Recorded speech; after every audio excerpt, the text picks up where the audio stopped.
Hey, stop the dryer. Seems like a plan. Right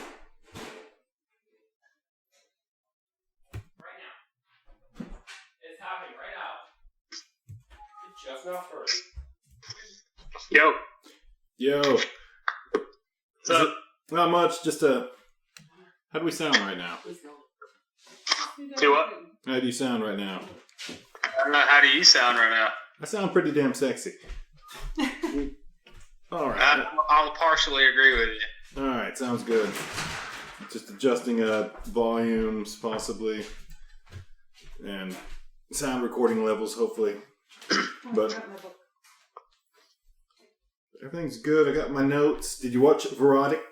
I watched the first two stories. I was getting ready to finish the third. I was going to finish the third story, but I didn't get around to it. But I did watch the first two.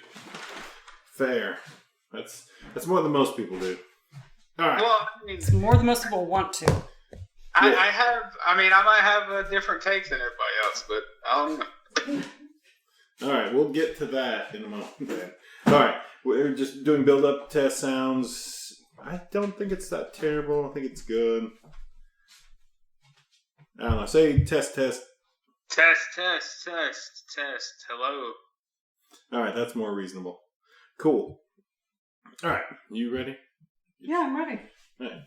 Let's get settled in for a little bit. All right, got my notes. Got your notes.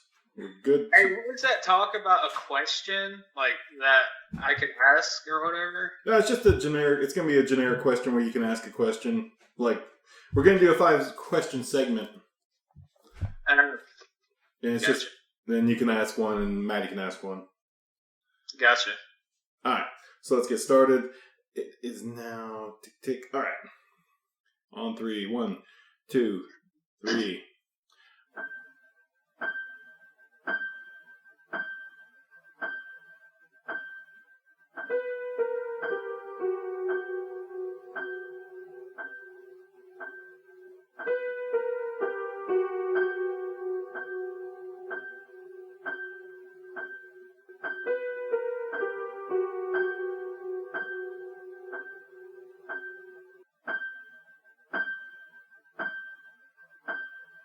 Welcome to the Chainsaw Bar. I'm your host, Mike. I'm joined today with Madeline? and Clayton.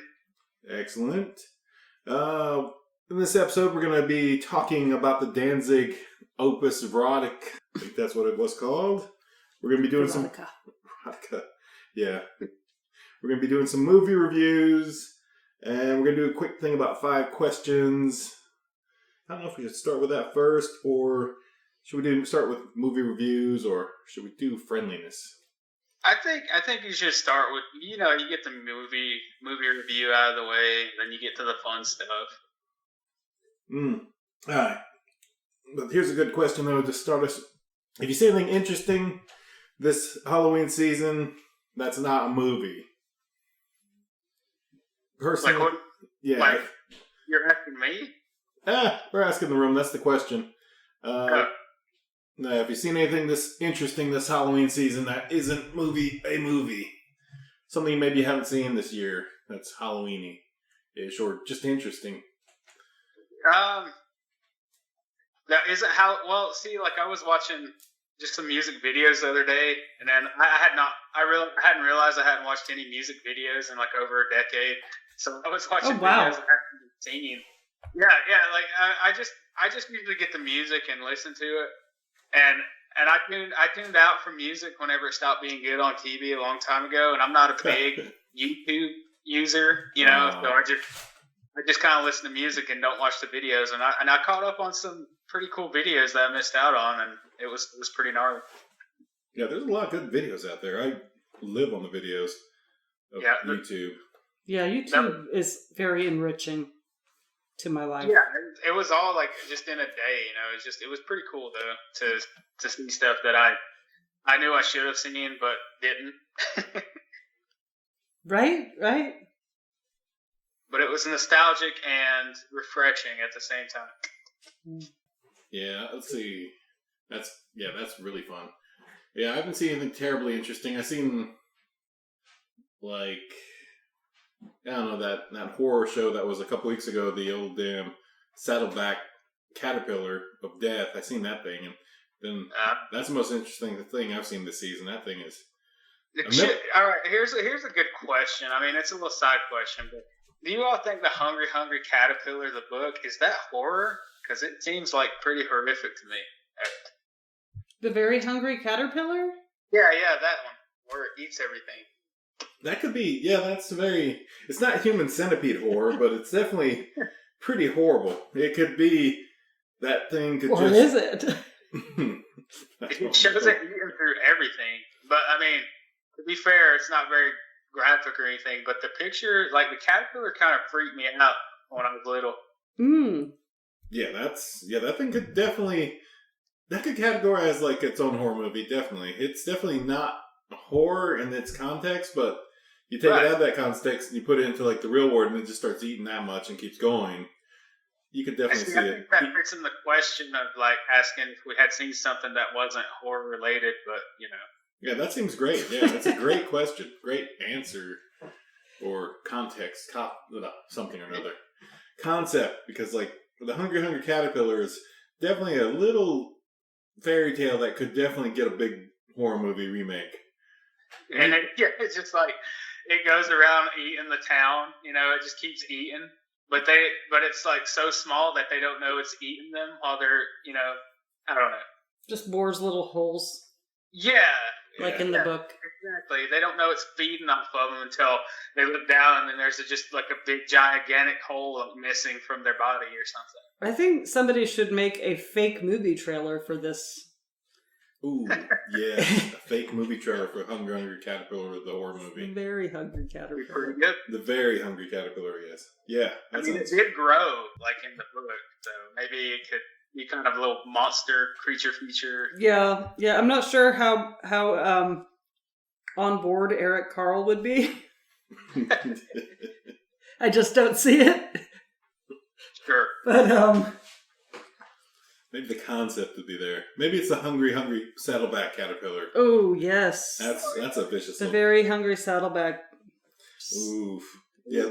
Those things will sting you and leave you welted, and they're just horrifying. And they're not even trying. They're just like, you touch them and you're stung like a hornet and you're screwed. Yeah, there you go. I mean, it definitely would be cool. Ugh. But we'll see what the future holds. That might happen one day. It might happen. It might be out there. We're building up a nice little plethora of films we should be doing. Oh, dude, it's all B-movie ideas, and it's great. Yeah, totally great.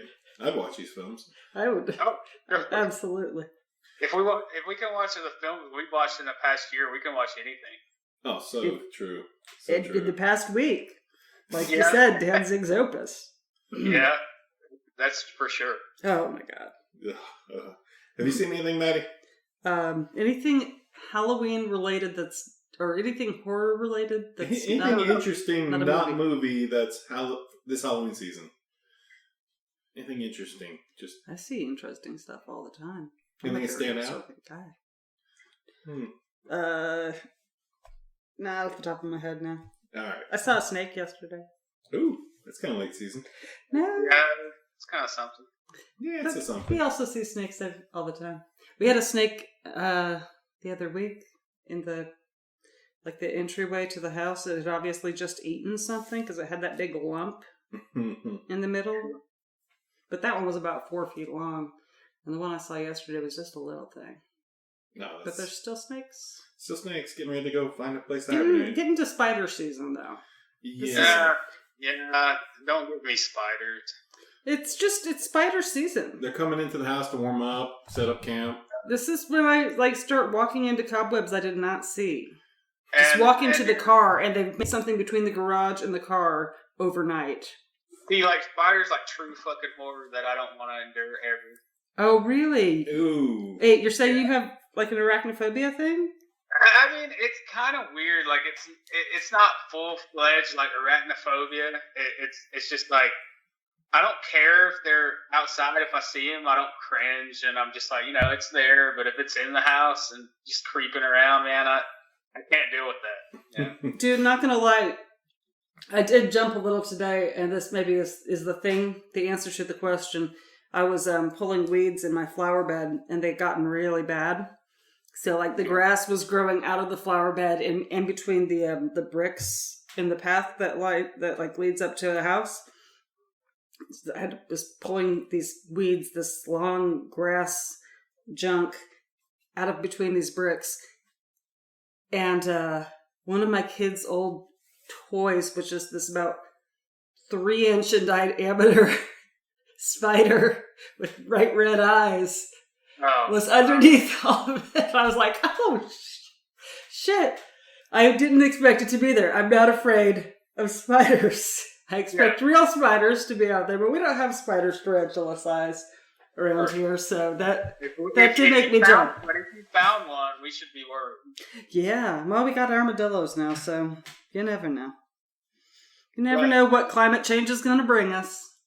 I think that what makes me like really creeped out by them is I think the thought that there is bigger spiders. I think what really gets me is that they're bigger than what we see around here, and I think that's what creeps me out. I don't think this one's around here, but I mean, I've even seen ones around here that are bigger than my hand or about the size of my hand. So it's like, I think that's the part that gets me, not really so much the idea of them, They can existing. They can exist, but they can't exist like to be huge in my mind. And menacing. Yeah, then they can't live to be like, I don't know, like armadillo size. That would be awful. Yeah. So, and that's what F's with my mind. Like every time I think about it. Every time you think about Australia, when spiders get that big. If it ever comes to opportunity, I get to go to Australia. I'm like, nope. I don't care if I'm going there to pick up $1 million. I'm staying here. I'm not. I don't want to put up with it. Not going to the country where everything wants to kill you. Yeah, where everything wants to kill you, and it's bigger than your freaking fist. Yeah, totally. Florida's like that too, though. Yeah, it's like the Australia of the United States. It's getting. But to be fair, we have like brown recluse and black widows here, but they're not freaking size of a dog. Yeah, and they leave you alone unless you disturb them. It's not like they're on the prowl for people. They're just out to injure us. They're just out there. They're just out there trying to live their life. Yeah, exactly. Just like the rest of us. Just like the rest of us. I think it's when you watch Arachnophobia. That's whenever it throws all your fucking shit in the drain. No, see, I always liked spiders and creepy crawly things, so that movie didn't really have that effect on me. That movie fucked me up when I was a kid. Oh, no kidding. I was a teenager when that came out, so, and I had that big crush on Julian Sands, everybody knows. So, John Goodman. I was thinking Goodman's pretty awesome. I was thinking Kingdom of the Spider with Shatner. Yes. That's just so good. Oh, man. But that's the reality of spiders overtaking us. Yeah, that was much more realistic, oddly. Yeah, despite the Shatner. That's true. In spite of that performance. But weirdly enough, like when I was growing up, I had this weird like tendency to find all these giant spider movies and watch them, just to kind of like instill myself with the fear that I had. Okay, so you were trying to like almost like self-medicate. Yeah, kind of like, so it's like now facing your fear. If I had to do it, I just put my head down and go through them, Right? But it's just like, it helps. Yeah, it helps. You got, they say you got to face your fear at some point. So, and that's kind of what you do whenever you immerse yourself into that, what you're afraid of. What about Big Ass Spider? Did y'all watch that? I didn't watch that one. The Arquette one? David Arquette? No, that was called that was Eight-Legged Freak. And honestly, of the two, I preferred Big Ass Spider. It didn't have any like big, huge actors in it. It was just really effing funny. It was just really funny. I watched Lavalantula. Ooh, Lavalantula? That sounds intriguing. Does it spit lava? Exactly what it sounds like. Spits lava instead of spider? It's a tarantula made out of lava. Oh, ooh, that sounds fun. Oh, wait. I thought you said Lavalantula. Lavalantula. Okay. Yeah. Yeah, okay. What did you hear? I heard Lava Mantula, but then the second time I heard Lava Mansion. Oh. Oh, weird. Okay, no. Yeah. Okay. Okay. Anyway. Moving. Moving right along. Moving right along. Yeah, we're definitely getting some weird break-in zone there. But those are terrible. Big ass spider. Scary. I'm gonna just recommend that one. Actually, if you watch 8-Legged Freaks, it's actually a really good one. If you could catch that this October. I've watched it. Yeah, definitely should watch it in October. You're right there, Yeah, Clayton. you should watch it. Yeah, if you have, it's good.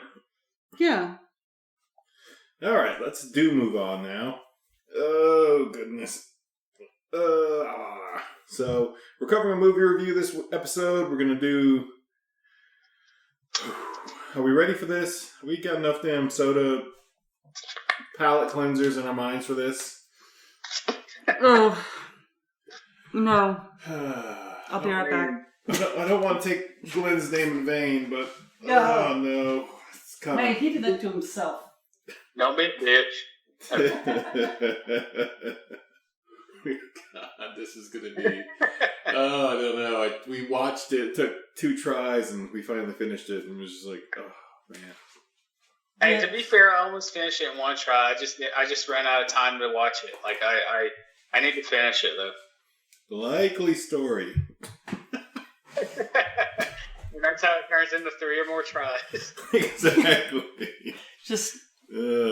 unless it's like some porno that you're just so enjoying, and you're like, I got to save more of this for another damn round of myself and this. You know, it's like you don't need that if you're watching this.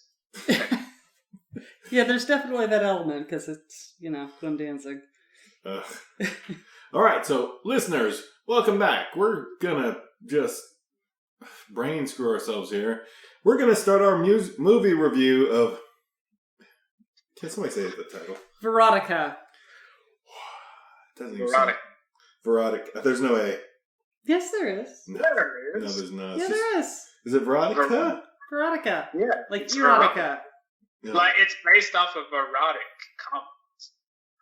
Okay, so But yeah. the comics don't have an A, but the movie does. Okay, that's the difference. All right, because I remember seeing the comics, like, growing up as a small child in, like, Normandy, but... What? Yeah.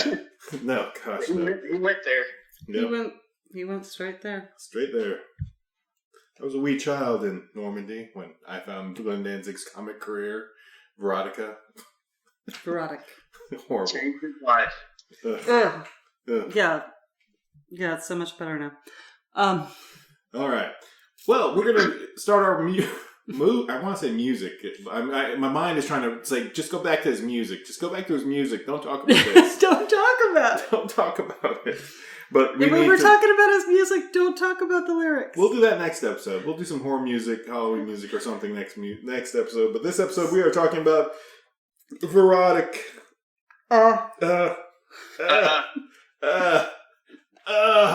Stop. No. You guys are gross. So bad. So bad. All right. Oh. Sorry, Glenn. Disclaimer. This is nothing personal, Glenn. Glenn. The thing is, guys, I love Glenn Danzig. Like, it's stupid, and I always, you gotta have that little guilt about it because you know the lyrics to She Rides. And you shouldn't like it as much as you do, but it's just, I fucking love Glenn Danzig. I love Danzig. There, I'm going to say that. This is why I watched the movie. I was like, cool, Glenn Danzig. This is going to be like a Danzig video. And it was. But what you forget about Danzig videos is that there is no acting. There's no dialogue. That's a fact. And that actually makes them better. So is this up there with Crepidus? Like, in terms of great horrible acting performances? I believe so. I think so certainly. I just want to say I've seen it, and And I don't think it's as bad as Crepitus. I think it's. I think it's Well, there's good. high praise. If you go in not expecting the world from it, like if you just watch it and enjoy it for what it is, it's actually not bad. Well, see, we broke it down into, like Mike said, two installments, and in between those installments, we kind of like had to like change our attitude about how we were watching it. So we laughed a lot more during the second installment. Yeah, yes, forgot the Chainsaw Bar rules are specific when we watch movies, and it's like we don't give a damn what it is, as long as there's some gore, as long as there's some funny moments that you can laugh at in the movie. Those are the movies we enjoy the best. The thing is that those funny moments in this movie weren't intentional, and that's what makes it cringy. I feel like they were intentional. I don't know. Oh, no. They had some moments. No, and I was like, they did that on purpose, and they knew somebody was going to laugh at that. You wish, you would hope, but you would no. hope. But Mike found an article about the premiere of the movie where Glenn had a little meltdown. Not a meltdown, but like was like, I don't get why everybody's laughing. That's supposed to be scary. This is a serious horror movie. Yeah, he was serious. I'll have to say, Glenn, I shouldn't. I hope he watches better horror movies than his, because I don't see the horror. Yeah, I see the horror in his directing and filming. It's like, that's virgin blood. That's scary. She's drinking virgin blood. That's supposed to be scary. Yeah. And everybody in the audience was just laughing. He's got 8 arms. He's a spider demon man. Thing. And only 2 of the arms move. No, he's the Neckbreacuur. Let's talk about the bad French accents. All right, let's get into this. Let's cover I heard he has become known as the Neckbreacuur. Like, God, I fucking died laughing. Yes. That's the greatest fucking name for this Spider-Man walking around breaking people's necks. Like, where did you come up with that? Genius. Yeah. I thought it was gonna be such a classy, like, stylish name, but the Neckbreacuur. I know. Oh no, we're talking about the first segment called The Albino Spider of Dajira. Yeah. I'm sorry, we should get into what it was, we'll show a little respect. Yeah. The albino spider. Which, I've seen don't spoil it. No spoilers. No, this is a review, so it's going to be spoiled. You don't have to spoil the thing about I said spoiler alert before we started. Did you? Yeah, and I'm going to put it on the front of the caption, so before anybody hears this, we're going to know you're getting spoiled. But then again, this came out last year, pre-COVID. It just came out on Shudder. If you're a Danzig fan, you probably should have already seen this. Not really spoiling I'm much. a Danzig fan. I didn't see it. I didn't either. Didn't know it existed. It's not like I'm busting the balls of a big secret, top-notch movie. Yeah, that'd be more fun, but no. This is just as much fun, actually. Oh, all right. Segment 1. But and this is like, what is she? Is she a stripper, or is she just a woman with that a very voluptuous woman that just goes around and eventually, like, she don't let anybody take her shirt off. This dude, then he takes her shirt off, and then she has fucking eyeballs where her nipples are supposed to be. I love how flipped the French police officers were about that. Yeah. She has eyeballs in her breast. Huh. Another thing that really pissed me off was the fact that they never explained why she had eyeballs on her tits. No. It was not explained in comics either, from what I remember. What? It was just kind of Glenn's kind of thing. She's a sex worker, I believe, or she's friends with a lot of sex workers. Okay. She's obviously a model, so we'll say that for the purpose of the movie, she's a model. Okay. But you know, the kind of model who models fetish gear. Yeah. But see, I was wondering, I was like, did she have a superpower? I mean, I guess she kind of did. She cries on the spider, and it turns him into Le Neckbreacuur. So I guess her superpower is if she cries on on something, it becomes a fucking sex-crazed monster. Yeah, she's crying a beetle. No, it has to come. It has to the titty nipple eyeball situation has to actually be the tears that drop. That's the weird thing about the situation. I think was it because that's the weird thing. The eyeballs breasts were crying too. Yeah, that was. Remember, because her friend, the neighbor, came in and said, "Don't cry because you have a photo shoot tomorrow and your eyes will get puffy." So she stopped crying with her face and just started crying with her boobs because apparently she can do that. Oh yeah, okay, that's which is actually pretty cool. If I could just lactate instead of cry. Yeah, no, actually that is cool. That grew the spider came out of her boob. Right, so the spider, yeah. Okay, I thought it came out of her eyes. No, totally dripped out of her boob onto the spider. Okay. Her face tears weren't doing it. Okay. Can we talk about the fact that there's like the same rose, the rose in her vase that the spider's crawling on is the same one in the cafe later on in the vignette, and it's like weird. Like they could only afford one rose because they spent all of their budget on that spider suit where only 2 arms moved out of all the 8. Like you could have had 2 or 3 dudes standing behind him. I think that eventually they did that whenever they did the up close scenes when he's like you can see all his hands grabbing. No, I wish that was true, but there was a couple scenes where it was up close and grabbing where they should have had another dude's arm in there, but it was totally just 2 extra plastic arms. Yeah. It was just like, oh, come on, man. You could have just had 2 extra dudes. Like, anything to... I mean, it's not that hard a practical effect to pull off. And it's probably not even that hard a CGI effect to pull off in this day and age, so I just don't understand. Other than this costume, there were some pretty good practical effects in there, I thought. Maybe. Those strippers were pretty practical. The weeping... Like the weeping areola. At the beginning. The what? When she just walks in and just gouges that girl's eyes out. Oh, yeah. Yeah, that's in between scenes, but yeah, that wasn't bad. The in-betweens were pretty good. And I don't know. But I still feel like they ripped off Wes Craven and Nightmare on Elm Street. They kind of turned the Neckbreacuur into like a Freddy Krueger type guy. Yeah. I can see that. Yeah, because he would only come in whenever she would go to sleep. Right. That was a very derivative. That was very derivative. She pulled him kind of out of her dream. Not really pulled him, but he went to sleep forever, and he was there forever. He couldn't disappear when he killed somebody. Right. Yeah. I didn't like... Another thing I didn't like about the special effects was, like, the eyeballs themselves. Like, they could cry, but they didn't blink.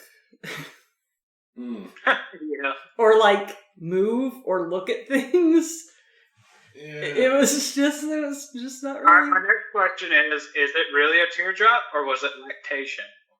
Well, as somebody who has lactated, I'm going to tell you, it's not clear. So, fair. It's definitely... Fair. It's definitely tears, I guess.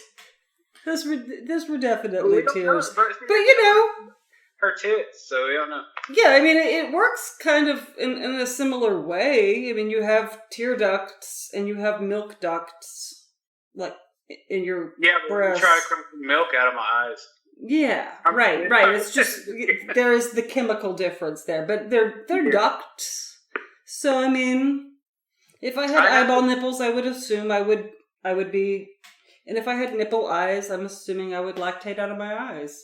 Please, right, God, don't let that ever happen in a film. Somehow, Glenn Danzig, if you hear this, somehow, you come on our show. I have so many questions for you. Because you need to answer these questions, and they're not going to get answered by anybody other than you, because you did this. Yeah, this was yours. But we need to read the comics again to see what the book tells. Maybe the book is a better rendition of the movie. I mean, and I think Glenn's had a long time to self-reflect about what he did mean and why it was so misunderstood. So, I mean, what he meant when he made it or when he wrote it could be totally different from how he feels about it now. And you know how we go back into our own personal narratives and change them to kind of, make up for our shortcomings. We all do it. People do it, right? He's an artist. He's not going to feel different about his work. This is true. Well, also he has a big ego, so he's not going to feel different about it. And a big forehead, so you summed it. Oh, God. Oh. Gosh. It's true. Honestly, my personal opinion is the budget for this went into the spider suit with the hole in the bottom. And no other products. And the location for the third set, which you haven't seen. Mm. So we can't even talk about that one. Yeah. Although we kind of already did.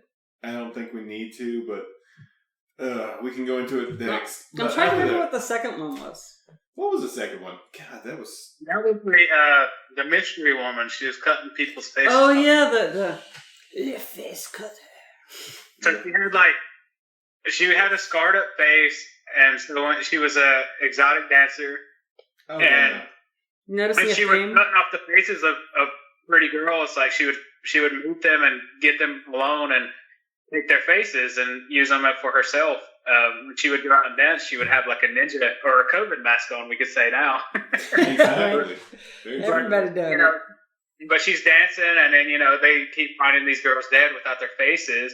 And so, but she's going around collecting all these faces and to just fill the void of her face being ugly. And her face wasn't ugly. She just had some scars. Yeah. And that goes to say, like, there's a lot of people that have those mental issues where they think they're worse off than they are, and they're just like actually just great looking, or just fine, and they think they're hideous because they taught themselves that they aren't anything less than hideous. Well, I mean, I think with that's called body dysphoria, right? And it's an issue for a lot of women, especially. Men have it too, but I know, like, I don't know any woman who isn't a little bit dysphoric about their body. And it's not, I would argue, something that necessarily that they've taught themselves, but it's something that is kind of, you're pressured. Yeah. By media, by, magazines and stuff. Whatever. That you think you're supposed to look a certain way, and it's not fair. Yeah, like those Bratz dolls, they were marketing those to little girls. I guess they still do, but I was like, where's the doll's nose? How does she breathe through her nose? Just that whole thing, you have to look this way or that way. No, she was a pretty lady. She had really cool pasties. I thought her pasties were really rad. I thought that is probably the worst stripper I have ever seen in my life. She did not strip. None of the strippers in the strip club. This really got stuck in my craw. Like, none of them, they were all dancing with poles, and none of them were pole dancing. And I think they're just ass shaking and, just twisted. Or she would just like whip her cape around. Yes. And it was like, whoa, wait. If you're going to have poles in this scene, actually employ some actresses or actors who can actually dance, because that is a fucking athletic art form. Yeah. And it deserves more respect than what it was shown in that scene. I'm sorry. That is definitely true. But you have to have so much core strength. This whole thing, like, that's an art in and of itself, but the whole segment, this whole time, the best thing about this whole story is that when they show the strippers and everything, and there's some hellaciously good background music playing, just great rock, like gothic style rock or metal going on in the background, and it all blended together. Like, I thought I liked this one better than the first story, which was kind of boring and unexplainable. Yes. But this one was more straightforward, and you knew what was going on, and you knew how it was going the whole time. And so with the music playing and all of that, it just kind of put a good, like, relaxation vibe in there. Especially, I guess, if you're a dude, you get to watch ass and tits twist around. But, if you love music, like it just kind of blends the environment together and gives you a relaxation of a story. This is true. Nope. I was just being really too critical to get any of that from it. I did like her pasties.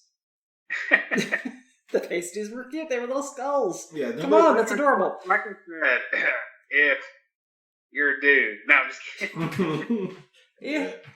Yeah, that I might not be so critical of the dancers not working the pole, but I mean, I think that, and I mean, honestly, the history of pole dance is that it came from Asia and men did it as an athletic form way before it became stripper stuff. Athletic form, today in shape. No, you have to have so much core strength. Yeah, I know. I do. Yeah. It's pretty ridiculous. I really admire it. My legs could crush 2 watermelons. Yeah, those guys could definitely do that. Not so much us. Not so much like anybody that's not like a stripper. That girl could crush skulls. She could crush heads if like need be. But not the one in the film. Not anybody in the film. No, none of those girls. None of those girls. You know, they were just hired actors. Yeah, and that's the thing. It's like, it's not fair. I was an extra in a movie, which I'm not going to mention. Glenn, no, not this movie. This was years ago when I was much younger, too. But there were strippers in the movie, and it was just this kind of thing where the strippers didn't really strip, and they weren't really... I think one of the girls who was brought in as an extra was a real stripper. She had real fake boobs. But they were short a stripper, and so the production assistant was like, "Hey, do you want to play a stripper?" I was like, "Absolutely not." No. And part of that is because I'm not a stripper, and if you want somebody to be good at a role, I mean, just for the integrity of the film, if nothing else, that's who's supposed to be playing a stripper. It's not just because, somebody, you think she has a nice figure. I could stand in the background in underwear. Woohoo. But I was like, you know what, I've got 2 kids. Well, I had 1 kid at the time. I was pregnant with the second one. There's a difference between having it and then having it and knowing how to work it. Yeah, exactly. Exactly. No, really. Yeah, that was pretty wretched. That was one of the worst parts of that. The special effects weren't too much. Yeah. I thought they were better in that one with the face cutting off. Like it definitely looked kind of 80s Texas Chainsaw Massacre. Face peel off or whatever. Yeah, and then the practical effects of her just laying there like covered in blood and her face is gone, screaming. Yeah, and just simple. And how does she stick the mask to her face? It never. Yeah, I don't know. She would always pull them off at the end of her gig. It's probably eyelash glue. Pasty glue. We didn't question how Leatherface did it. All right, so. Yeah, true. That's fair. We'll give that one a pass, there, Glenn. Just that one. To each their own. Yeah. After pointing out it's a little derivative too. I thought it was really cool. The in between after that one was the mistress that's telling starting the stories. She has the mystery woman's face torn off in the middle, and she lays it back on her gross face. Yeah, that was all right. That was pretty good. Like it was pretty epic. Yeah, I think that girl is the Verotika in the film. I think that's her name, the demon. No, the demon it wasn't. girl. It was like Mirabella or something. No, it wasn't Mirabella either. No. That's the one from that kids show that the kids watch. Marlene, I think. No. Yeah, it was like an M. No, it wasn't Marlene. I don't remember. Like, I know there's a Magic the Gathering card with that name. I have no idea. Yeah, I've got like a commander deck built with her, and she's like a fairy black all character. Mara. Oh. Yeah. And it's weird because this came out like Lorwyn era, so years ago. But anyway, it's a cool name. It's definitely a Gaelic-y sounding kind of name. Yeah. And that's what I'm going to go with. Yeah, I'm going to look it up. Final answer, done. I'm looking it up. Alright, well, I want to know, what was the third one? The Countess of Blood, I believe it's called. This is going to be some spoiler for you, but really, we don't really need to go too far into it. Why don't we just let him watch it? Because then we're not going to be able to review it, because there's nobody else that can review that. Gina, Yeah, like this is the one I didn't watch, and I was just getting like I'm at it, and I need to finish it, but I didn't get to watch it. Yeah, it's... Oh yeah, spoiler alert. So this one's Countess of Blood. It's kind of like his Dracula Opus, where the woman is all doing the blood, everything. Yeah. What was that one? There was a woman that did this where she took all Elizabeth Bathory. Too loud. Oh, sorry. Yeah. Elizabeth Bathory was the real blood countess. Yeah, so she was doing that. It was based on that story. And pretty much she's just trying to kill the virgins in her little mountain town castle area. And I think she gets one girl she gets obsessed with. And man, it was just... I think that's where all their money went to. Renting that castle or setting up the castle props and then the locations. That's where all the money went. Mm. Costumes for that one were way better than the other two. I'll take some bitch. Something like that. Yeah, virgins are expensive. Horrible. Morella. Okay. Totally not Gaelic. Oh, you totally Googled that. You can't Google totally that. Googled it. I said I was. I said I'm going to look it up. Whenever we start, you're not allowed for technology. We're supposed to dig out of our freaking small brains. Oh, yeah. Like you've never Googled anything on this podcast. I haven't. Not whenever we're on air. Yes, That's fair. That's fair. Wait, we have done, like, when you're on the physical form, you have... And you've said we have the internet. Yeah, you have said we have the internet. I regretted it, though. I only do it like... Okay, for just that one. That's the only one I'm going to look up because it came up and I haven't written it down. Move down now. It's all right. You go ahead. Yeah. So that one was the vampire countess killing Not all even the... really a vampire. She was just... I mean, she didn't need their blood to Vlad live. the Impaler. She didn't need their blood to live. She used it because she thought it made her look young and beautiful. So whether she was drinking it or bathing in it, it's I don't think that's vampirism. I think it's more like some bloodlust fetish thing. Sure.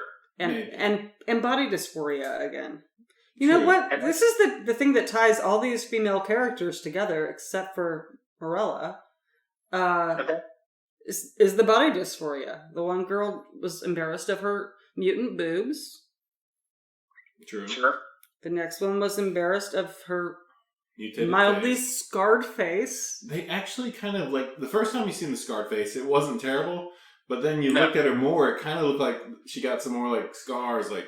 Well, scars do that. Scars have good days and bad days. I was just thinking, like, the old Cheech and Chong movie where he was acting, he got that scar, and then he's like, oh, yeah, we think it makes you look better. Then, so the next couple sets, he's talking, interviewing, he's got more scars added to his face. That kind of situation. Like, this was... The thing is that, like, this woman is a stripper, and strippers know about makeup, and those were scars that you could easily cover with stage makeup. Honestly, easily cover with stage makeup. So easy. So, I mean, but yeah, and then the third one thought she was going to get old, and if she didn't, bathe in blood of virgins. Yep. So yeah, there's a common theme about, and maybe we can give Glenn a little credit for that. Maybe he was being a little bit more of a feminist than he realized. Okay? Maybe he just didn't make a great film. Giving him credit for, like, going out on a limb and just putting his stuff out there and making something that, doesn't have to be made, but he had a vision for it and he did it. That's true. And it's based on comics that we haven't finished or read, probably. I never read the comics. I only seen, like, a couple frames of the first Spider-Book, and I was like, I remember when these came out. Did he draw the comics, too? Or did he just... They're in that weird-ass style he's kind of ended on, where it's all just excessively skinny, kind of weird, angly kind of art. It's bizarre. Well, if I was allowed to use my phone and the internet to look up who inked this comic... We done broke that stigma. You can go ahead. Oh, jeez. I want to know who drew it. No, I know it wasn't. It may have been Glenn. Jeez. But either way, the stories are... And in which case, he's a man of many talents. Filmmaking is not one of them. Neither is music. We won't go in that. Oh, or is it? No, I love his music. I love it. Yeah. Because, like, seriously, this film was not intentional, but honestly, if he asked to go do another one with the same passion, probably it would get green light. Because they're like, the second half, there's a good chance that it might be a little better, but there's a lot better chance that it's going to be just as bad, and we got ourselves a cult hit on the hands, and we could sell this for DVD rights and special edition rights all day long. I mean, people are gonna naturally watch and migrate to something that has his name on it, you know. Mm-hmm. True. Yeah. And we're gonna probably get a bill of like $1 million for saying his name so much in this podcast. Should he hear? Should he hear?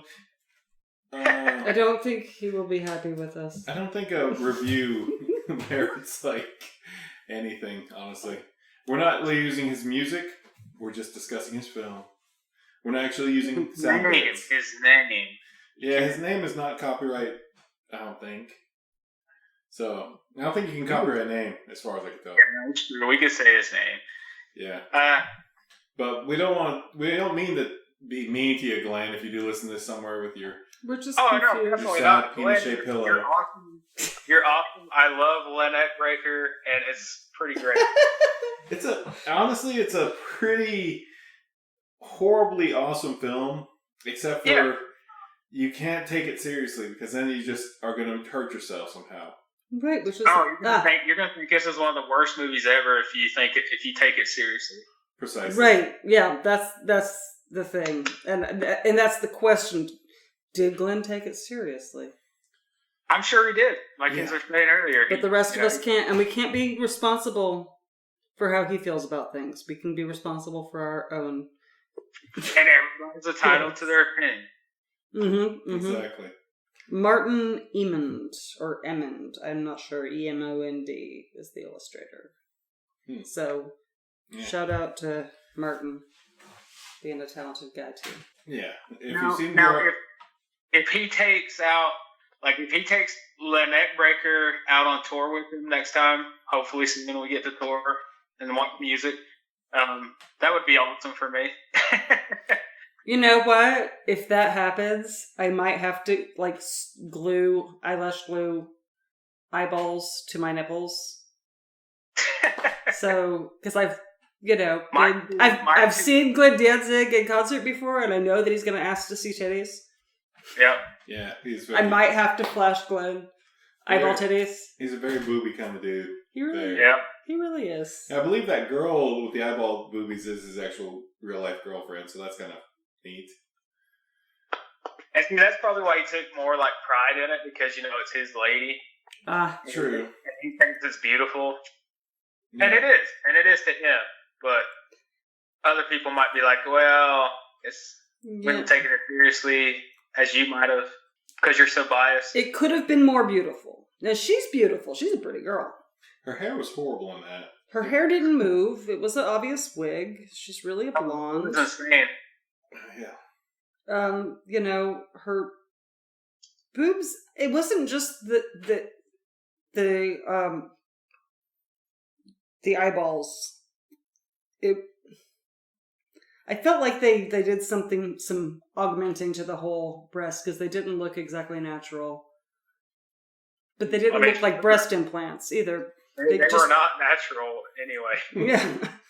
No. Yeah, I don't know. Maybe she's just got boobs like that. And we all have different boobs, ladies. Sure, but no boobs like that freaking firm, round, perky, like bam, balloon animal, or a giant balloon. Right, exactly. Yeah, big breasts aren't normally naturally that perky. But if you ever watch Cemetery Man, that actress in that, I can't think of her name. She's an Italian model. Those were her real boobs. And they were that perky and that big. Yeah, they were pretty impressive. And natural boobs. Those are her boobs. Congratulations. I know. Congratulations to you. She's also just a beautiful girl. But the other thing is that she could act. Yeah, she had a good run in that in Cemetery Man. Mm-hmm. And if you've never seen Cemetery Man, go out and find it. I don't know how you're going to do it. It's not been released, and it's out of print. It's been out of print for probably the better part of 2 decades now. Mm-hmm. And I kind of blame what's his face with this? Yep. What's his name? I can't remember it. Oh, Rupert Everett? Yeah, he's probably suppressing this one. Why? It was so good. Dark Web, here I come. Anna Falchi is her name, the gal from Cemetery Man. Dr. Fauci? Anna Falchi. Okay. Anyway, no, that's one of my favorite horror movies. It's probably just one of my favorite movies. It's so funny and violent and weird and just weird. It doesn't make any sense, and it has these kind of Italian but David Lynchy turns and twists.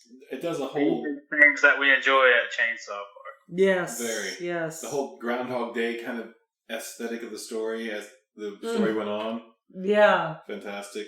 All the one-liners were amazing. Yeah, there's just it's a great film. Have you seen that one, Clayton? No, I have not. That's one I probably should get on. Yeah, if you had like some sort of hard drive device, I could lend you the flash drive I had to download the better part of 10 years ago to a flash drive and lend you that. And because my hard copy has been lent out to somebody that never returned it. I think I know who I loaned it to, and I think that he lost it, and he's avowed to find me another copy someday, but... Damn it, man. Yeah. Thanks. Yeah, I'll tell him he'll take out his kneecaps if he doesn't. No, that's your responsibility. You take out his kneecaps. But anyway, you're going to have to le break neck is neck. Le Neckbreacuur. Yeah, I might, too, because honestly, that's really one of my favorite movies. I think Le Neckbreacuur's got to be a standalone at some point. Mm. I think so. He gets called... There's like Le Neckbreacuur Returns. But they've established that he has to have like this horrible costume with it. See, if they go back and try to add better practical effects to that or CGI or something, it's going to, water it down. If they give me the rights, I promise I can make it look worse. If you freaking Freddy back from hell, Jason back from hell, if you could make Le Neckbreacuur the next damn genre-defining horror creature, that would be something. I think you'd have to do something like Ray Harryhausen, with the animatronic stop motion and maybe even claymation, if you really wanted to. But then still, you'd have to have like 6 flaccid spider leg arms. Or what if they're spider penises? Oh no! How many penises does a spider have? We don't know. The world may never know. It may be 2. It may be 1. We might have 8. Oh! Storyline idea. What's the greatest threat to a male spider? A female spider. There you go. Let's just have like it never said what kind of spider he was other than albino, which I'm not even sure. Albino Black Widow or something. He looked like an albino Black Widow, but male Black Widows don't look like that. But okay. Precisely. Male Black Widows are like tiny and frail and practically albino anyway. Right. But yeah. I mean, this is just kind of an oversight for people who probably don't really know that much about spiders. Anyway, but yeah, get a female spider to bite his head off. Yeah, that'd that's be how it cool. should have ended. Like he goes up against a female spider lady, the head crusher, or the watermelon crusher. Oh yeah, that would probably be his nemesis, and we could have a nice little fight off scene. Right, and like seriously, the girl already had 4 eyes. How hard would it have been to make her have 8 eyes? I mean, and then have sex with him and bite his head off. Yeah, that'd be cool. Maybe. No. See, that's you're taking away from the Neckbreacuur. Yeah, I was breaking his neck. Which is like he has his way with the women, and then he breaks their necks. It's such a weird thing too. It's like, he just likes the sound, I guess, or the power, the snake. I don't know. It's just weird. It is just weird, and it's so unlike male spiders. Male But spiders the are so original, the actor that played Neckbreacuur in this is not going to be Neckbreacuur in mine. I'm going to personally try to get Steven Seagal to play Neckbreacuur. Oh God, you don't want to work with Steven Seagal. Oof. Steven Seagal. Steven Seagal would fit that purposely very well. It's made for him.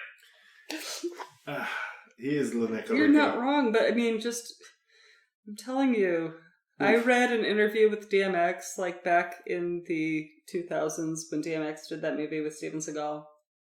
Yeah. It was in some men's magazine. I don't even remember the name of the film. I never watched it, much as I love DMX. And he was just, in this interview, just bad-mouthing Steven Seagal. He was like, that guy is a dick. Straight up, this is a direct quote, DMX. Steven Seagal is a dick. But that doesn't mean he's not Neckbreacuur. Oh, no, you're right. I'm just saying, I wish you luck with that because I hear that he's hard to work with. If you can't work with DMX because you're flirting with his wife, and you know he's going to come on set wearing some, like, jacket with, like, some suede jacket with this I'm in touch with Native American culture fringe hanging off the arms. He is. I think there's pictures. He's going to jump into the role because I'm like, hey, dude, like, you know, all your movies are all about you just breaking necks and hurting the bad guys by breaking their necks, you know. But in this movie, you get 4 sets of arms to break necks with. Like, there's going to be a scene where you have 4 heads between your arms, or one of your arms and your legs, whatever, and you're going to break 4 necks all at once, man. Isn't that going to be insane? But there's the whole sodomy angle, too. Because he was all about that butt sex, that spider. Yeah, the butt sex spider, which also did not make sense in Spider. We'll edit that in. We won't actually make him perform that. Okay. So maybe he just becomes the Neckbreacuur sans the sodomy. Yeah. Mm. We'll get his double will do the sodomy. Yeah, I guess. But at the same time, it's like, there's some trauma action there. You could have like a trauma spider penis talking and doing its own thing. Gross. No. Yeah. Don't do it. Oh, that was so gross. I can't believe you made me think that. Nah, I'm not even going to say it out loud. Oh, goodness. It's horrible. Good stuff. It has to do with webs. Yeah. Like, there you go. Now you see it. Right out of his pee-pee. Yeah, webs out of his pee-pee. Yeah. No, I don't know what you're talking about. So gross. Thankfully, I can't put that in my mind. I don't know what you're talking about. All right. Yeah. You went there. You went there in your mind, and it's you're I not tangled can't up. wash it out. Don't cry on any spiders while you're in this mindset, please. I'll try. Maybe you can cry along with laughter. Yeah, I do cry when I laugh too much. Oh gosh. Damn it. Okay, that's been our review of Verotika, the movie. I think the best thing to come out of it is Neckbreacuur. That's all. That's all I remember. Or that's all I want to remember out of this whole damn thing. Neckbreacuur. You know, the thing is that we can never unsee this. And No. now, every time I hear that New York Dolls song, Who Are the Mystery Girls, I'm going to think of this stupid movie. I'm going to be like, I know who the mystery girl is. You know, it's just going to happen. Man, I can't take French movies seriously now because I'll think of this film now. When did you ever take French movies seriously? Some films are serious. I mean, not many. yeah, they all end with everybody dying and then fin coming on the screen. There needs to be a t-shirt, man. I gotta find me a t-shirt now. No. That just says fin. Just says the neck. Neckbreacuur. Oh man, you know it's probably on his website somewhere. Oh probably. God. I hope so. Yeah, it's probably out there. Just Glenn, you know you sell stuff, so there it is. It's out there. Yeah. Glenn, if you could have Misfits breakfast cereal. But, okay, so overall, like, is it 1 out of 5 stars? How many stars you give it? Oof, I give it a solid 2. Sacre bleu. I give it a sacre bleu. 2 stars. All right. Yeah, that's fair. It made me laugh. Yeah. After All right. I almost gouged my own eyes out, though. You know. Oh, that would have been great. That's a great horror movie if it makes you feel it. Not for all the right reasons, though. Yeah. Doesn't matter. Get you to that point. It's a good movie. It's kind of like you're laying there at the end of it, your face all disfigured and you're dead. You flop over kind of all the Ring or whatever that was film after they kill you. Just like, and you're just laying there dead after watching it. Shriveled up and dead. Thanks, Glenn. We appreciate you. I give it a 2.5. I'll go half on that. Yeah. Ooh, nice. Yeah, that's probably fair. My 1.5 rate got a half because of Glenn Danzig. That was enough. So it creeped up to 2, but that was it. But yeah. I can't say watch it, people, because do you need that in your mindset somewhere? So I mean, trust people. If you want to watch, just watch for the first story. You'll be all right. Or at your own discretion. Put it that way. Yeah. You're gonna love the Neckbreacuur. You're gonna hate to love the Neckbreacuur. You're gonna love the accents. You're gonna love to hate it. You're gonna love the accents. It's so good. Yeah, it's supposed to be set in Paris, set in LA. Trashy. And it's obvious because there's so many continuity flaws. And there was like the fact that the LA theater was the theater she went into and got groped up in. Yeah. Yep. And it's supposed to be in France, but I don't think poor Glenn could afford it because he did that Bulgarian scene, I guess, or whatever it was for the third movie. That was actually just a creepy scene, and that was awful. That was a horror scene right there. Yeah, that was probably the most horrible scene. She's like getting skeezed up on a bunch of just movie theater rapists. Yeah. I thought I was walking into a film, but this is not a film. This is just the people making the sex. Yeah, that was it. Never mind. I know! Like, yeah, that's true. But I'm gonna stay here with these 3 creepy guys. Okay. Okay, I don't feel as bad anymore because she went into the theater watching a movie that she knew what was going on and knew they would be that way. Yeah. And no, maybe she didn't. Maybe she just thinks that men aren't gonna grope a woman like I'm not rocking her full S&M that. gear. That was creepiest. That was really creepy, but No. Yeah, we kind of expect to get... Hey, like, women walk through parking lots with their keys between their knuckles, okay? That's a fair thing to do. And from... I've never been to Paris, but the women I know who have been are like, yeah, men there are extra ass-grabby. Grab-assy. And in Italy, too. Word to the wise. Alright, moving on. All right, let's palate cleanse. After we watched the Neckbreacuur, we did a palate cleanse because we had to put that out of our mind a little bit. And we sat down and I made her watch the Dario Argento classic Meatloaf crossover, Pelts, to get her mind off that one. Is that Masters of Horror? Exactly. So that's in the Masters of Horror collection. Yeah. Meatloaf. Starring Meatloaf. Directed by motherfucking Dario Argento. I thought you was going to say directed by motherfucking Meatloaf. That would be cool too, but it wasn't. It was just starring Meatloaf. And that was actually really good. That was a great Also about strippers. Yeah. Also about strippers. Also featuring some strippers and some strip joints. We were on a theme. But these ones... Yeah, you didn't really see it so close up. Except for like the lap dance scene. Yeah. Where Meatloaf gets a little grab-assy. A little rapey, yeah. Yeah. He's being grab-assy with the girl, but it's just a very strange film, and it has the weird kind of like Stephen King-y no, not science fiction, but like, this is like a cursed place, and like, yeah, it actually felt very Pumpkinheady to me, with the weird witch out in the woods protecting the raccoons.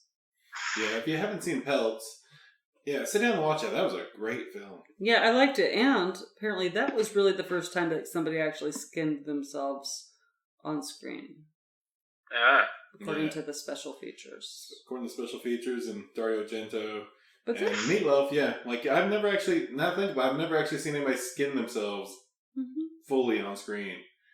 Like, to the point that they don't die.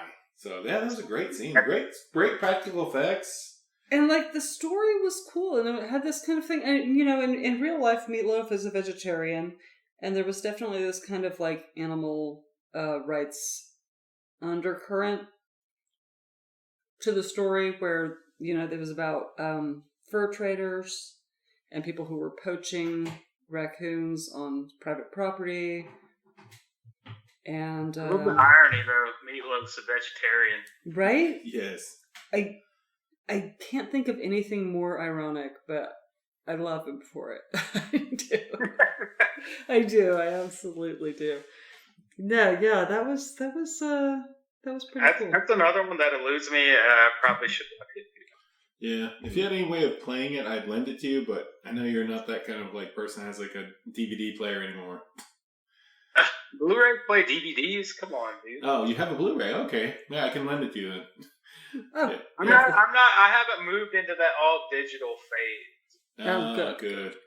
Yes, you're not the 21st century digital boy yet. Soon. I'm like in the middle, man. I could take technology and throw it out a window, but I could also use it. Right? Fair. You definitely have to Google things when you're on this podcast. God. Yeah. Oh, no. We are This terrible. is my last Also, show, guys. No. You're speaking to us through a speaker right now. Been a good ride. Yeah. I have you plugged in through my phone through a speaker, so this is pretty Speaking fun. of which, do I get to ask my question? Yes, we haven't got to that I can section segue to it right now, though. Segueing. All right, there's going to be a new section.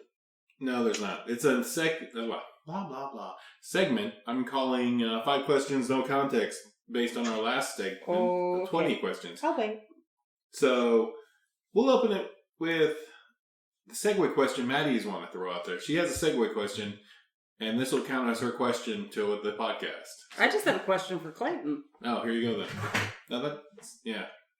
Because it was pertinent to the context of pelts. You still doing the vegan thing? How's that going? Yeah, I'm still doing the vegan thing now. Nice. Impressive. It's going well. I've been vegan since the beginning of July. I started a little bit after my birthday, about a week after my birthday, which is back in June. Mm-hmm. And I've been doing great ever since. Oh, nice. Awesome. I thought you were going to say the end of September, but No, it's been a few months now, though. It's going well. I love it, and you know, I don't know. I have no regrets about starting doing it. I mean, hell, I feel good eating this way and being this way. It's not a big deal. I'm still trying to get over being cruel to animals thing. You know, I mean, because spiders F with me so bad. But that's the only qualm there. Like, I mean, Baby steps. But it's just it's hard to get over that. Yeah, there it is. But we're going. You know, I just looked up stuff. You know, seeing how other things go. You know, just the way they treat the animals to get the meats and stuff like that. How they constantly artificially inseminate cows and just take their babies from them and kill them. You know, it's a horrific thing to think about. Yeah, it's pretty gross. And the other thing was like the other day. I mean, I knew that honey was not vegan, but whenever I looked up a video on how they, why it's cruel. They take the female bee and just they pluck her wings off and just keep like making her have bees and to work and make honey and stuff. I thought queen bees didn't have wings. I don't know. That's what they said. That's what the video said. Well, that makes sense. They don't go anywhere once they start having kids anyway. Yeah, they really don't go anywhere. Pretty miserable. Yeah. But I mean, it's like they just keep doing that, and I don't know. I mean, like I'm not saying I'm gonna be that one like PETA, just get on to you about anything that you're doing. You live your life. I'm living mine. I just know how I want the things I want to avoid anyway. I'm not going to be trying to tell everybody else how to live their life. Of course. That's the best way. Yeah, we're not all assholes. I was just thinking, because I was going to go make supper here in a minute. We're actually going to have a tofu bok choy stir fry thing with the rice, so. Yeah, I mean, I've been doing tofu. Tofu is kind of like critical to a lot of things that I eat, Not really critical, but it's in there. Yeah, but we eat a lot of beans and rice. We eat a lot of vegetarian stuff. Yeah. Because it's just, like I said, I was a vegetarian for 15 years. I just kind of eat that way if I'm not eating meat. Yeah, there's so many alternatives to everything that you could probably crave not vegan. Like if there's anything you could think of, like it can be veganized. Yeah, I know, but I just don't like it. I don't like cashew cheese. I'm sorry. And that's me. Like there's some things that I do like. There's not always those things that I make. I'm like, I'm fine with just eating, a good stir fry or, just like, I don't know. Pasta. Pasta, beans and rice. Like you could just mix it all up, whatever, Sure, yeah. I grew up on beans and rice, and I'm a beans and rice kind of person. Beans and rice like every week. All right. Of some kind or another. Maybe lentils, dal. Yeah, exactly. It's awesome. all and it's all just, I don't know. It just all makes you feel better. I noticed, like, I said I've ate meats and stuff my whole life, and now I could probably go the rest of my life and not eat it. And when I think about trying to even eat a real hamburger or chicken or anything like that, it kind of turns my stomach a little bit because I really don't have an appetite for it. Yep. Yeah, that's how I was when I didn't eat meat. And then one day, I wanted a steak. Yep. It was weird. It was weird. I was like, well, that's weird. And then when I did taste it, I honestly did gag. Because my body wasn't used to it. I mean, at the end of the day, I guess we are supposed to be carnivores, but... Yeah.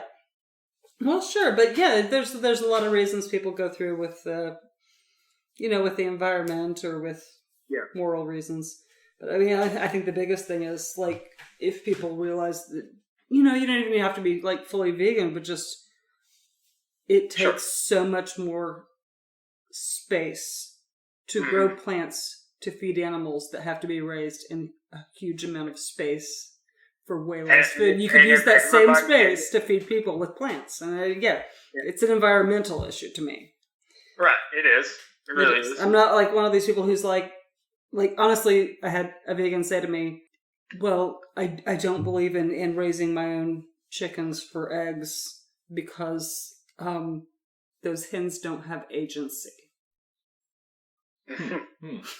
You're taking away their agency. I'm like, but they're talking about like free range chickens and they're just going to lay these eggs and they're not fertilized. And the egg is a byproduct of being a female, as all females know. But it takes away her agency to take her byproduct and eat it. And it's just like, no. Okay, we're not here on a vegan podcast, but we're. And that was the other thing, like realizing about milk. How we drink cow's milk, and it's just cow's milk. There's just no real benefit to it, like they think there is. Yeah, that's true. Yeah, any animal will drink milk. A snake will drink milk. But see, we're the only species that drinks another animal's milk. It's not true. Snakes don't milk. Other animals will if presented the opportunity. Sure. It's not always, like, we're the ones that willingly take from another species just because we think we need it. Yeah. Well. I imagine wolves might, dogs might.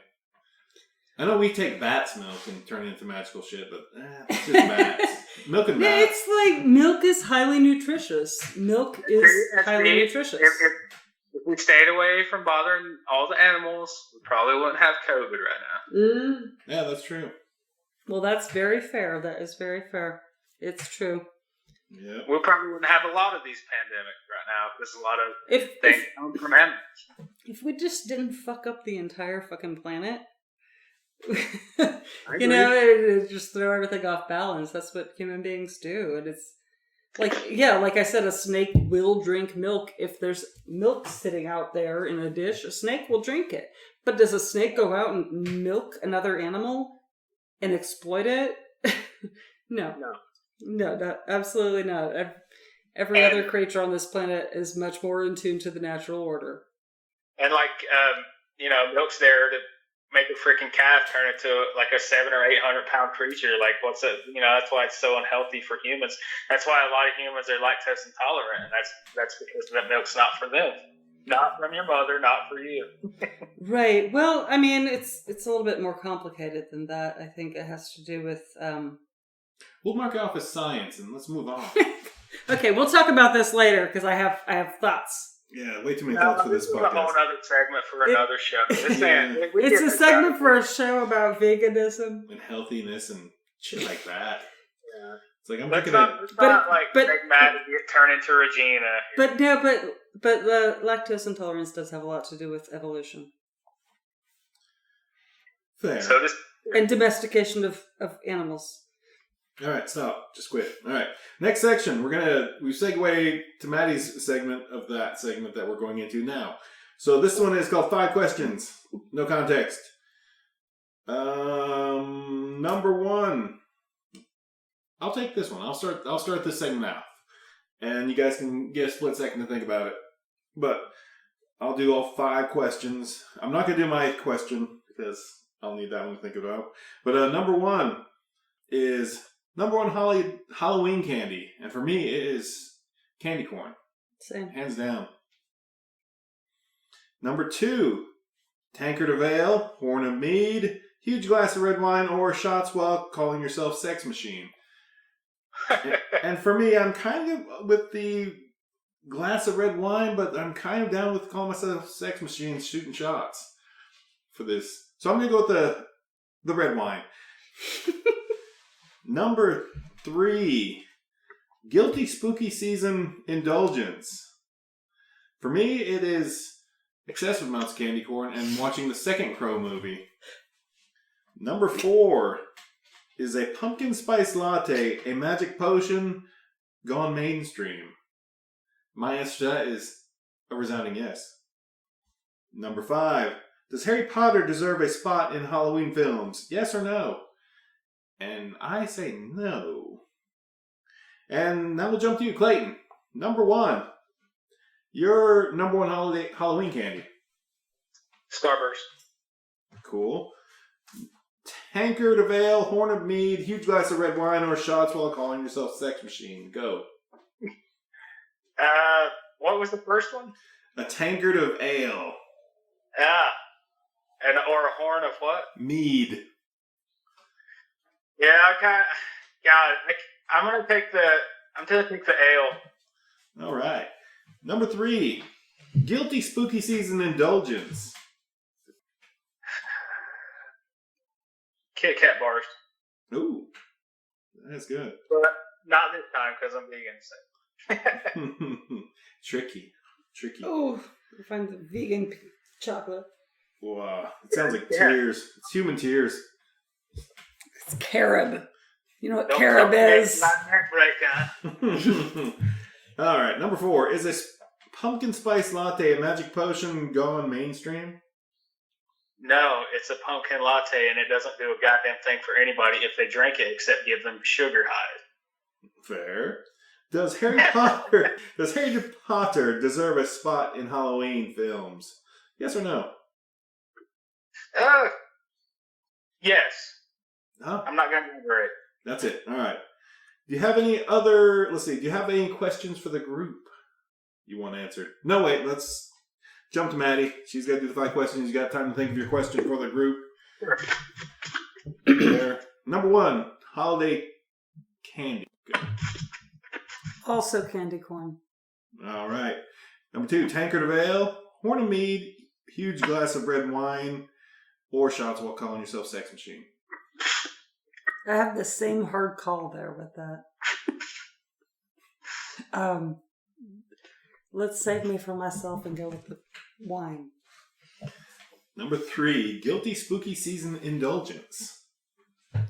I hate that you took all my answers.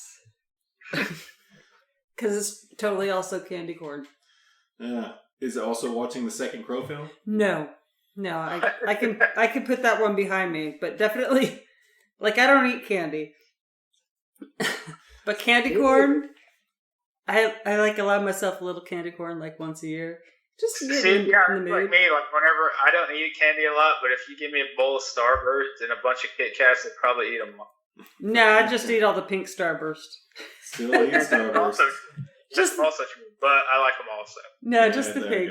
All right. No, I have a bunch of Starburst up here because my son. Strawberry number 1, but I like them all. Strawberry is number 1. You know they have a thing now where you can just buy like the red colors. Ew. The shades of red. Yeah, my son bought this box. All right. Next question. Is a pumpkin spice latte a magic potion gone mainstream? Go. It's got all the neat spices and shit in it. I'm going to say anything with those spices and coffee and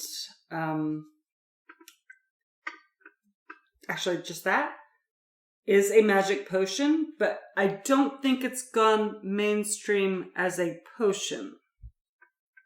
I don't think that, every white girl with a pair of Uggs knows anything about kitchen witchin'. I bet that may be true. Because, it's a pumpkin spice latte. It's like I put all those things together to, like, make myself feel better and get healthier, but not Definitely make you healthy. Not intentional. Yes, you go. Definitely not going to make you healthier, but are those... Is food magic? I mean, you could argue that. We're not going to. All right. No. Yes, simply answer yes or no. Some of these. I don't do that. All right. Does Harry Potter deserve a spot in Halloween films? Yes or no?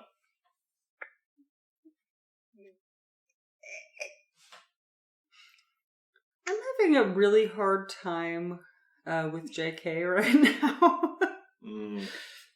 With her whole turf thing she's doing. Yes so, no? Does Harry Potter? I'm gonna just look at the art, not the artist, and say Harry Potter is not specific to Halloween. But if that's something that people want, then I'm not going to judge. I don't think Harry Potter is specific to Halloween. So that's a no.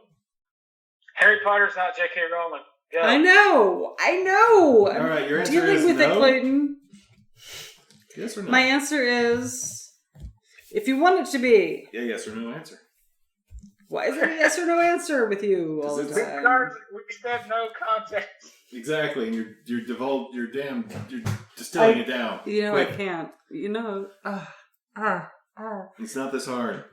Okay. Can we call it me asking what he thinks? Harry Potter, yes or no? Does it deserve a spot in the Halloween films? No. All right, good. All right, Clayton, your choice. Have you got anything for the rest of us for a question like that style? No, not right now. Damn. All right, fair. And actually, I asked all the questions, so no, really, I think I had questions for the group. That's pretty much it. I came up with these questions. I do have a question. Actually, okay, I got it. All right. All right. There's in a movie, in a versus movie of monsters, Godzilla versus the Blob. Who wins? No questions asked. Either or. Go. I think the Blob does. That's your answer? My answer is the Blob. I'm not giving you any context, but definitely the Blob. Right. Madden? I don't remember how the Blob was defeated. It was frozen. And the Blob wins. There we go. And your choice, Clayton? My choice is the Blob because everybody says Godzilla wins all the time, and the Blob would eat his stupid little lizard ass alive. Oh. Very. He's all about eating some lizard ass, that Blob. All right. I mean, Godzilla's kind of a wizard. He, when he, shoots the laser beams and fire or whatever, it looks like wizardry. True. Wait, I thought you said lizard. He did. I did say lizard. He's also a wizard. Wizard. He's a lizard wizard. He's a weird lizard wizard that definitely gets his ass eaten by a blob. Yeah. Yeah. Terrible. You know, with consent. No, that's not a consent. That's a straight up freaking love Neckbreacuur kind of action there. That's not. All right. Even though Kong's gonna break his neck in the movie. All right. Tonight, as you all know, is the first of 2 full moons happening in this October. This rare blue moon occurrence, and it's the harvest moon, so it's kind of fun. Are we looking forward to anything this week other than like the full moon tonight? Football.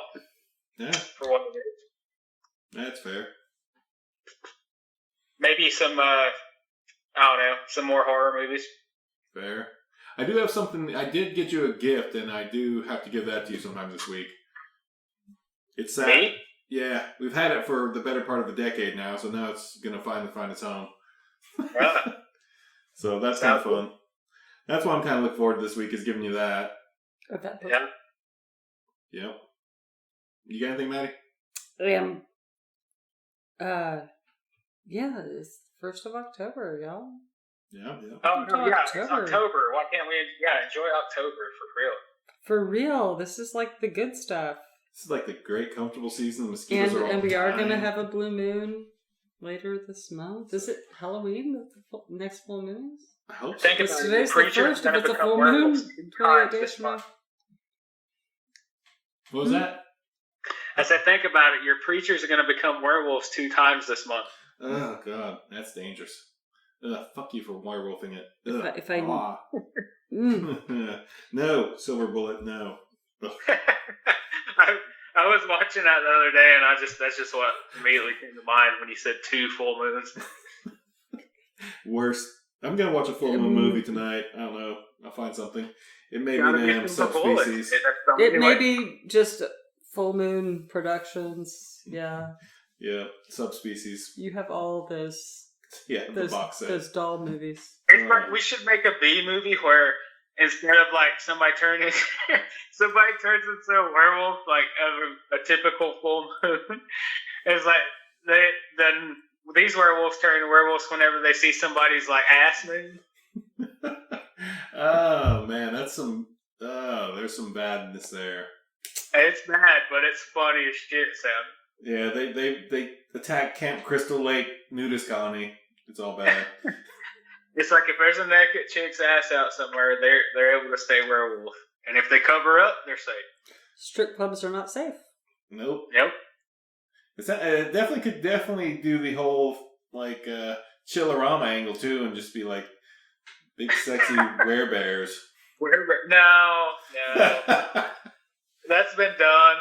It's been done. It's been done. But that angle might go. I don't know. Yeah. The full moon werewolves. It's because it's like these kids, like they'll be like nerds, right? But they don't know they're werewolves, and then so the bullies, people bully people, and they just moon them and shit just to be mean. And then the unknown bullies like moon him one day, and then he's just standing there with his ass out, and then he doesn't know the nerd's changing into a werewolf, and then he just tears him to shreds. That would actually be kind of fun. But here's my question: do kids still moon people? Do people still moon? The bullies in this one do. Wait, but is that still a thing? Because I hope so in my heart. If they still do or don't, like this is gonna be like old school type of feel. They're gonna be like, oh, they have cell phones and everything. This is gonna be like a retro horror. Okay. That's doable then. I can get behind that. Ha ha ha. Ha ha. Ha. Get behind that. That's what the Hey, you saw what I did there. The slogan for the werewolves is I can get behind that. Oh my god, we should totally make that the line on the poster. Oh no, definitely make that.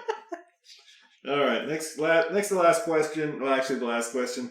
Did you learn anything this week you want to share with the cast? And the world? Yes. I learned that the president is a fucking child. Wait, just now?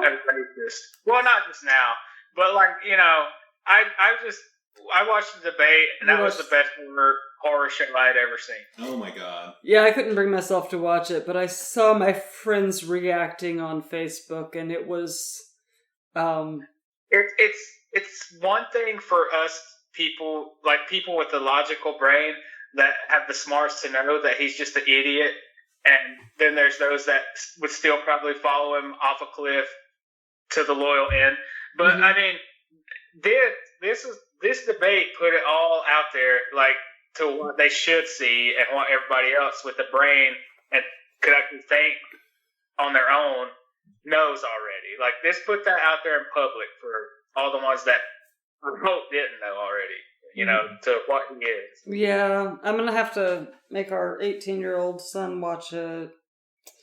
And it sucks because, I mean, he's like, this is my first year I get to vote, my first presidential election, and I get the douchebag and the shit sandwich. It would be like, yeah, and Joe Biden wasn't much better, but, you know, it was funny to hear him tell Donald Trump just to shut up. Oh, that's pleasing. That's yeah, I know. It's hard. It's a hard time for idealists, right? It's a hard time for those of us who have really strong opinions, and not that I'm one of those people. And it's like at this point, like I would love to see them both just have massive heart attacks in one of these debates, like, and just because they can't handle the pressure. I know. I would love to see like fucking Bernie superhero it. Well, they was making memes of you know, if you ever watch old school, like 90s WWE wrestling, you know, good old JR. Get the chair. There's a meme of Bernie Sanders running down the ramp with a steel chair. It's like, oh my God, it's Bernie Sanders. Yes! Oh, that'd be pleasing. Oh my gosh, I would love that. Yep. Yeah. I didn't. I'm going to take a Clayton on this, so I didn't learn a damn thing I want to share. I'm sad. Ugh. I remember we still haven't watched that movie we said we're going to watch on the last podcast. Oh, yeah. The, what? Well, we discovered that there was a movie that was directed by Werner Herzog in 2017 called My Son, What Have You Done? And it looks weird. And it was, directed by Werner Herzog and produced by David Lynch. Did you check out The Haunting of Hill House? No, we did not. I looked at that today and I was like, I need to watch that. And I just have to look at it. I'll write it down again. I've actually got it in my book. I'm just sitting there. I was like, dang it. I seen a picture of it. I took a screenshot of it. And I was like, all right, I need to watch this. And there it was on my screen. I was like, there's that damn film I haven't watched yet. Serious. Do it tonight. We did watch the 2015 musical version of Reefer Madness, which apparently is being classified as a horror movie for some reason. Weed horror. Weed horror? What is Weed horror. Weed horror. Yeah, there were some zombies in it, but it wasn't particularly gory. No, it was very gory. But it was fun. That was fun. It was fun. It was great. Catchy track, catchy songs. So, you know, I don't like remakes of things, but it wasn't a remake. It was re-envisioning. It was making fun of it. It was just making fun of it. It was like taking the Reefer Madness. It's perfect. A rehash. Oh, there you go. A rehash. Oh, no, we did. Yeah, that is actually perfect. That is perfect. But yeah, that was a lot of fun. Yeah, that was a blast. Sounds good. We were watching a film with Kristen Bell in it the other day, which was not a horror movie, but it was like maybe the acting. No, she's not that bad. Anyway, that's where we realized that they made a musical version of Reefer Madness, and we're like, what? So then we sat down and found it on IMDb movies for free, watched a couple commercials. Saw a lot of Joe Biden for president ads. Yeah, it was pretty solid. In one of those, he actually mentioned Native Americans as an ethnic group, and I thought, that's the first time I've actually seen a presidential candidate. Be like, yeah, you don't hear that much. There's only just black and white. Seriously, like my heart skipped a beat. Boom. I was like, what? Yeah, that was kind of shocking. It was like, wow, that's a great commercial I've never seen in my life. Yeah. That was a red letter day for Reefer Madness and us.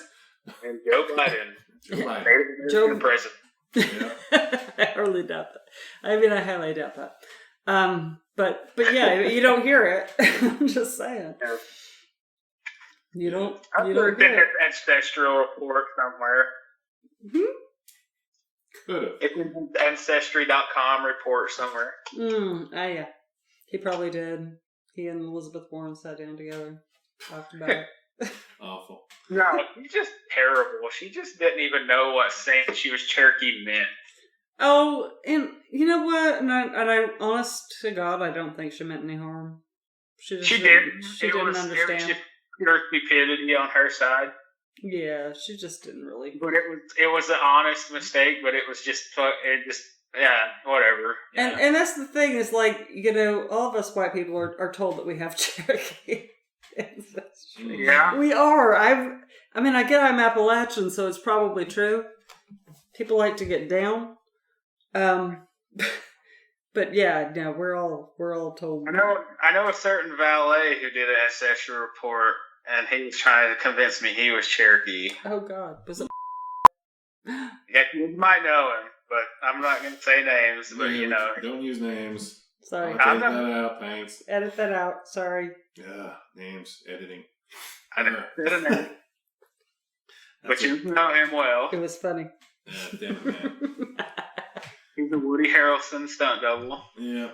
Ooh. We will not mention that, but yeah, we know where you're going there. Wait, no, I hadn't heard that. But okay. I was just saying he's Cherokee. Somewhere. Yeah, same. Good for him. Good for But on the other side of that, I'm also related to Sir Isaac Newton by marriage.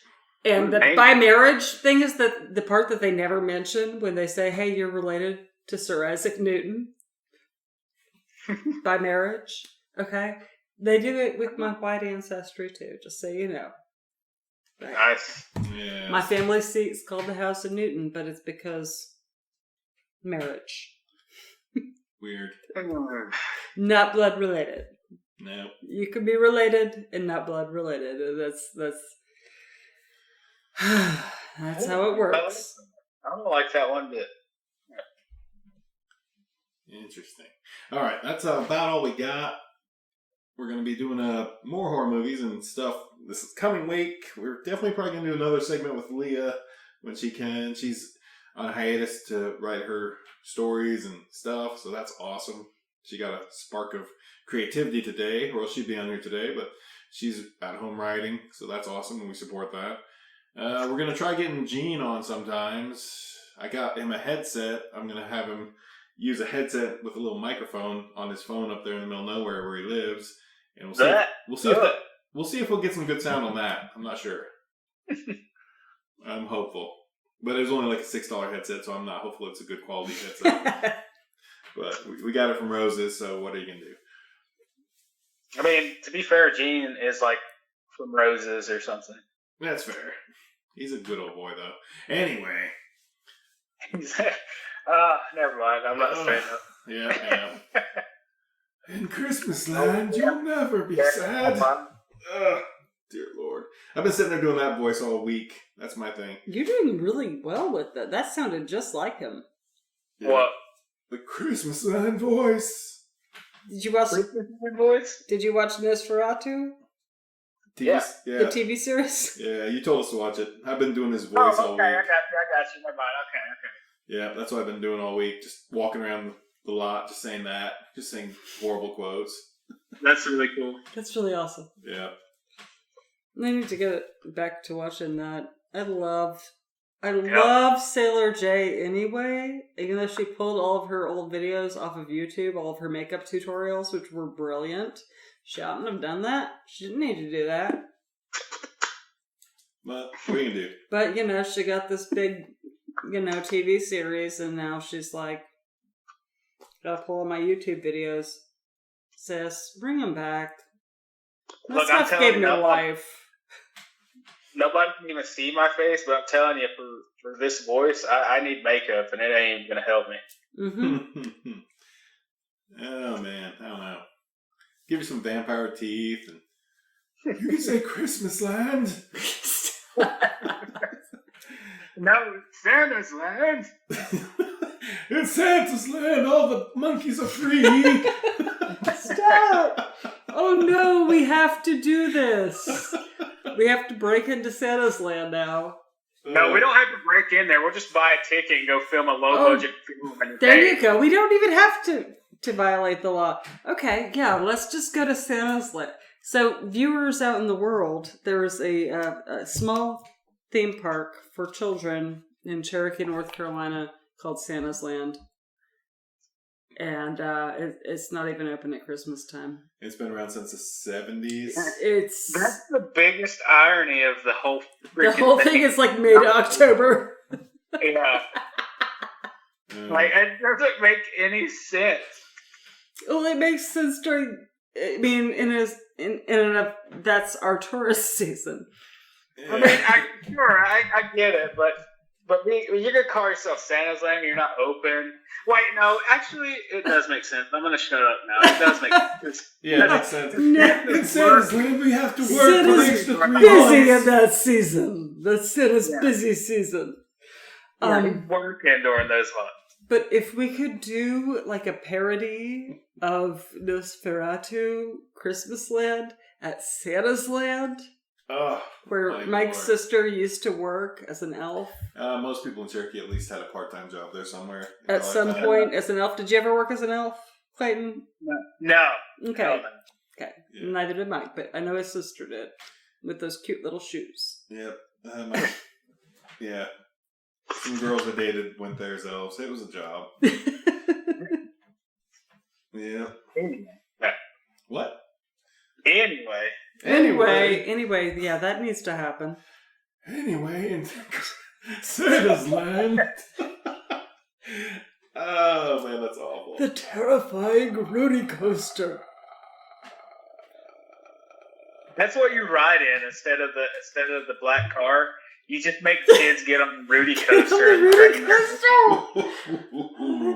And they all come out all aged, like 50 years. Oh man. Oh wait, this is too good and too actually doable. Oh no. We could actually make this one. Grab some stills and some shots and just man. Yeah, total green screen that in a YouTube video of it. Totally getting sued by Santa's Land for who knows what. What if we could get permission from him? Yeah. I can flash him my eyeball boobs. I know I'm 41, but come on. No. Alright, let's wrap this up. I got nothing. That's pretty horrible. That's a great idea. We've created so many films for this series now. So many imaginary films. So many. I mean, some of them might come to life one day. We don't know. One day. One day. Stop. What did it say this land? Oh, the elves!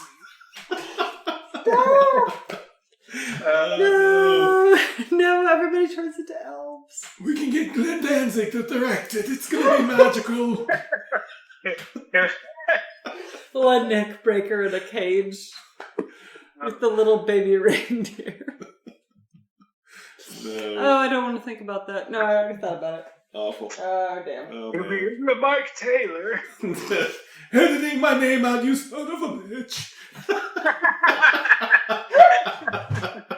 I mean, Oh man, that's it. All right, let's wrap this up. Oh my god. Oh man. All that right. was a production error. Yep. It's a full moon production by Clayton. Yep, that movie's coming out soon. Oh man. All right, let's see. Remind me to chain myself to a tree. Yep. Jeez. I feel like I need therapy after this. Yeah, your dreams are haunted. Alright, well, is that it? Yeah, but I think let's wrap this up, people. All right, we thank you, all our listeners above and beyond and out there in the world. Got some Australians. It's been fun. Those of you in other dimensions. Other dimensions. Yep. Yeah. Hey, there. Other Christmas lands. Yep. Christmas plans, Neckbreakers, Verotikas, whatever. Your French LAs. You're all welcome here at the Chainsaw Bar. Yep. We appreciate you from the Chainsaw Bar. Enjoy the spooky season, people. On 3. 1, 2, 3. Vroom! Clayton didn't do it. No. I Didn't do did. it this time. Yeah.